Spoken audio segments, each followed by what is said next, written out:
Good morning. My name is Scott Redler, Chief Strategic Officer at T3Live.com. And I'm Amelia Martyn-Hemphill, and together we bring you Morning Call. So it's mostly green arrows around the world today as markets extend higher, and we're seeing Europe and Asia continuing that upswing.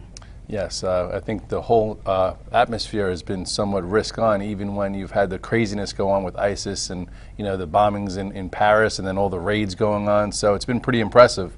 But markets do what they want to do, and you don't ask questions. You look at the action. And as far as the action overseas, Europe's been very strong. Starting on Monday, when you didn't know what was going to happen, you walked in and the CAC wasn't down. The DAX was, I think, flattish to up. So gave a little bit of confidence that they were going to rally around maybe the unification of all the world powers. But anyway, you look at the HEDJ, and we talk about levels, and we mentioned, can this upper range hold? And this upper range did hold right here, and now we've extended a bit higher.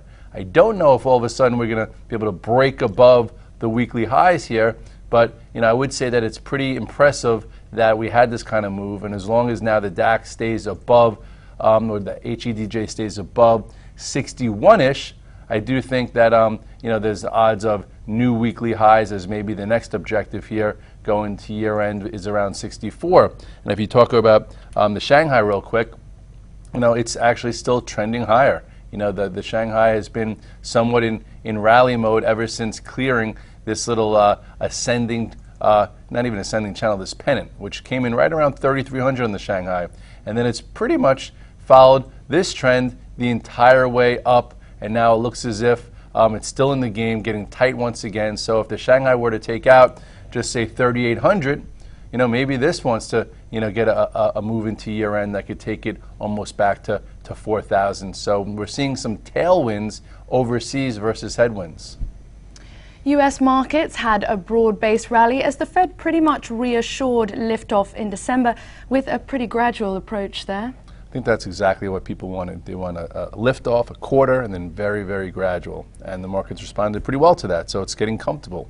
You look here at the SPX and you will see that, very methodical move, especially on a technical basis where you had that flash crash August low, you had the double bottom here, in late September, cleared resistance right here, and then came back and retested it. You then had this trend that was broken above the 8-day moving average. This was your spot to maybe reduce, look for a cute short. You did get a 70 handle move lower, and then to start the week, a nice little red dog reversal when oscillators hit minus 50, and that was right around 2022. First attempt into resistance got somewhat rejected, which was good because we didn't want it to happen too fast. And then yesterday, we cleared it.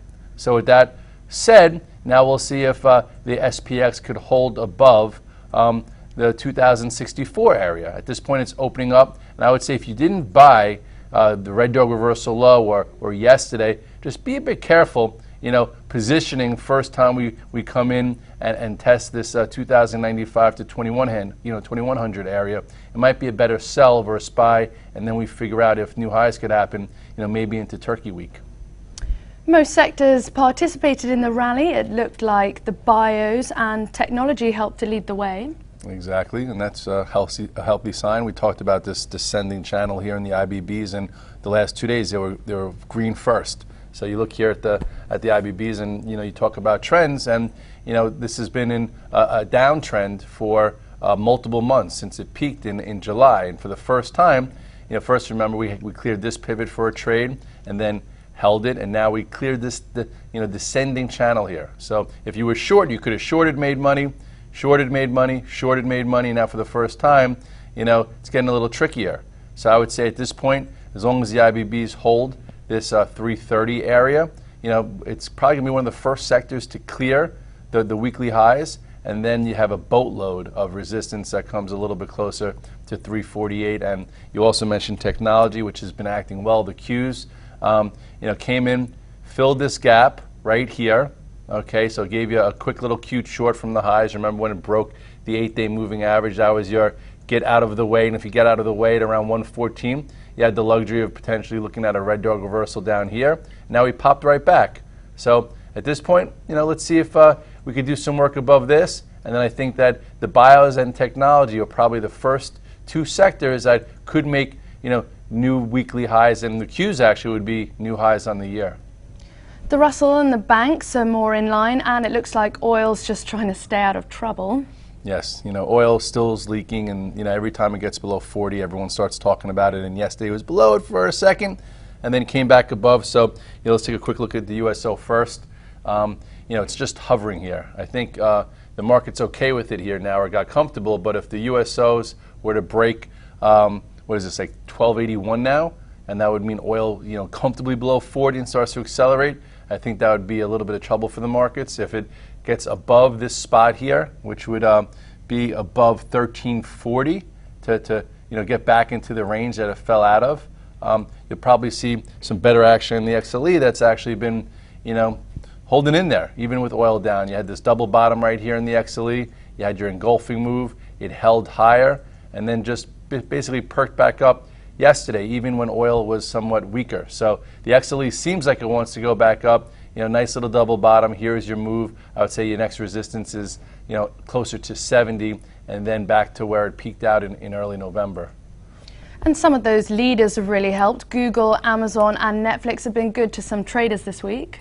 They've been good to investors all year, and traders if you time it really well. And earlier this week when you weren't here, and I'm happy you're back. Thanks. And you talked about the 21-day moving average for the leaders, right? If you're leading and you're going to be strong, you hold the 21-day. You look at Amazon, and you could see it came in, retested the 21-day, and held. Then gave you a little red dog reversal right here too, where you could have been a buyer at 640, put a stop in at 622 if you didn't target the 21-day. And look at this now. It's almost $25 above it. So with that being said, here is the prior highs. At this point, I don't know if it gets there today, but this stock is in the position to take this out. And I would say the same thing goes for Google, which also held the 21-day, which is right here with the red dog reversal, and now it's back towards highs. So, with some time, you'll see if this can get taken out. And the real focus is, for me at least, has been, Netflix, because it's easier for me to trade. It's, not as high priced and so thin and, hard to grab. But this gave you that red dog reversal on Monday with an engulfing move, and then we targeted this breakout above 115, and now that's basically what happened. So hard to kind of chase here, but now, if you measure it step by step, let it stay above 116-ish, and then at some point, I do think that this is in the game to take out 128 to 129. Apple's now back in the mix after Goldman put it on its conviction buy list, so that's getting a bit of confidence back into the name. Yes, because after that report that they were ordering less, 10% less of component parts, the stock went back into the penalty box. So it's good to have Apple back, and hopefully it'll continue, into next week. And if you look at the chart, you'll see it's still not anything special. It held above big time support. You did get a red dog reversal on Monday that held higher. Then yesterday you had a Goldman upgrade to conviction buy saying 160 or so. So for me, I wasn't involved, and I got back pretty quick. So I got in the first 5-10 minutes of the day, and I'm still in it, and I would like to see it hold this spot here, hold 115.50, and then I do think over a little bit of time, maybe today, that it trades above this 118.07 to fill this gap. And then that would then take away that. And you do have a little bit of an island bottom here too, where gap down, all these people are trapped, gap up. So this gap that was unfilled means some power. So as long as that stays unfilled, I do think that perhaps by, sooner than later, we get a gap fill up to about 120. Chinese stocks have been strong. CTRP is up on its earnings and 2-for-1 stock split. So that might help BIDU get some upside follow through, do you think, Scott? Yes, I don't think anyone really took CTRP into earnings, but that big move could definitely give some enthusiasm to the other names, because we were focusing on BIDU. So, sectors do somewhat trade together. You look here at CTRP, they had a decent earnings report, announced a 2-for-1 stock split. I think it's above the prior highs, which shows healthy and shows some momentum. So we'll see if it holds above this. More importantly, I think guys got involved. This has been on my list the past few days into BIDU yesterday. BIDU cleared. Remember, guys, first time I put this on the note was here, and it had a great move, and then it held higher, and then yesterday cleared this horizontal channel. So I think the enthusiasm in CTRP will help give this a little bit more follow through. The next spot here is 210. BABA itself hasn't really been that strong, but I think it's worth a look here. If BABA could stay above this spot, which is around 75, perhaps it gets back in the game if it could get a high volume close above this 77.50 for it to then continue what was a feisty move earlier a few weeks back. Social media is looking pretty mixed. Facebook had a big bounce off lows earlier this week. LinkedIn's hanging around, and Twitter trying to get an oversold bounce there. Yeah, it seems like they all have like their own little personality. And coming into the week, I think Facebook was vulnerable, but did what Amazon and Google did. What was that?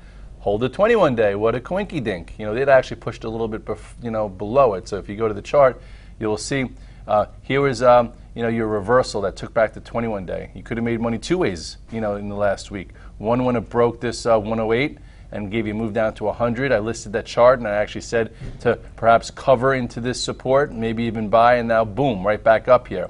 So I don't think it just blows through the highs here. It's up a little bit.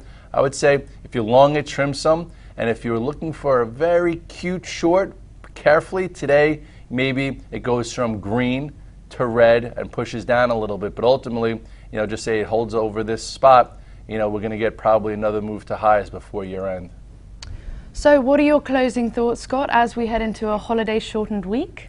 I think that we're going to continue to see some type of news around, like, there was unfortunately that video of someone blowing themselves up in Times Square. So you're going to get these reports that, might be valid, might not be valid, that could push the market around here and there. So you want to listen for them to see if they're real or they're not. So you just have to keep your eyes to, the floor, and plus keep your eyes open out there. I'm in New York, look around, and we're all in this together to help to make sure that we're all safe and sound.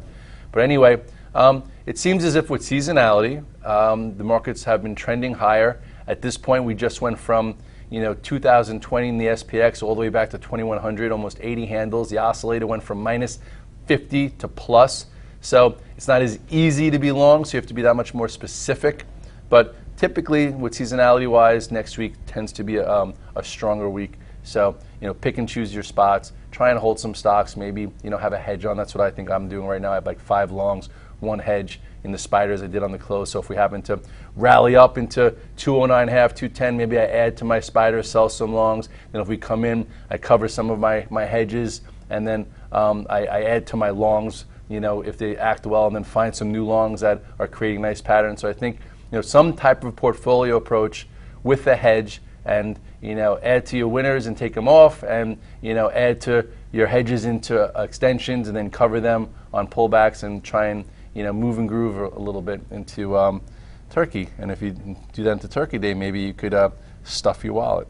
And that is your morning call. Happy trading. Have a great day.